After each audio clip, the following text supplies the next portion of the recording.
శాంతిని ప్రబోధించాల్సిన చోట విద్వేష జ్వాలలు ఎగిసిపడుతున్నాయి. దైవ ప్రార్థనలు చేయాల్సిన చోట నరికేస్తాం, ముక్కలు చేస్తామనే హెచ్చరికలు వినిపిస్తున్నాయి. కోనసీమ జిల్లా ముమ్మిడివరంలో సనాతన ధర్మంపై విషం చిమ్మిన ఓ పాస్టర్ ఉదంతం ఇప్పుడు రాష్ట్ర వ్యాప్తంగా సంచలనం సృష్టిస్తోంది. డిప్యూటీ సీఎం పవన్ కళ్యాణ్ ను లక్ష్యంగా చేసుకుని చేసిన ఆ దారుణ వ్యాఖ్యలు హిందూ సమాజాన్ని ఉలిక్కిపడేలా చేశాయి.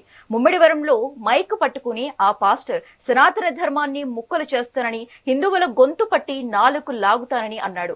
అంతటితో ఆగకుండా AP deputy CM Pawan Kalyan Sanatana Dharma గురించి మాట్లాడితే ముక్కలు చేస్తామంటూ బహిరంగంగానే బెదిరింపులకు దిగాడు.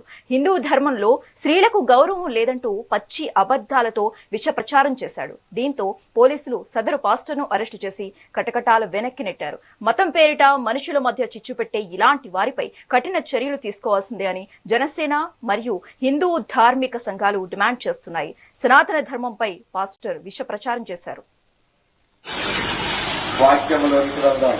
మరి ఎలా ఉన్నది సనాతన ధర్మం, ఇప్పుడు ధర్మం ఎలా ఉంది ఆలోచించుకోండి. నిజంగా పవన్ కళ్యాణ్ వచ్చి సనాతన ధర్మం కావాలని అంటే ఇప్పుడు ఏం చేస్తారో తెలుసా?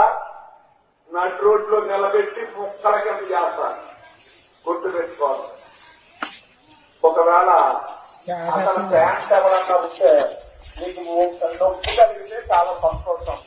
ఎందుకనంటే సనాతన ధర్మము అనంటే స్త్రీలను అవమానపరిచినట్లు, నీ తల్లిని, నీ చెల్లిని, నీ అమ్మని మళ్ళీ అమ్మేసినట్లు లెక్క.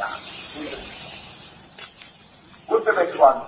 ఎవడైనా తల్లిని, ఎవడైనా చెల్లిని, ఎవడైనా అమ్మని ప్రేమించేవాడైతే సనాతన ధర్మం గురించి ఆలోచించిన వాడు తల గొంతుగా బయటికి లాగాలి,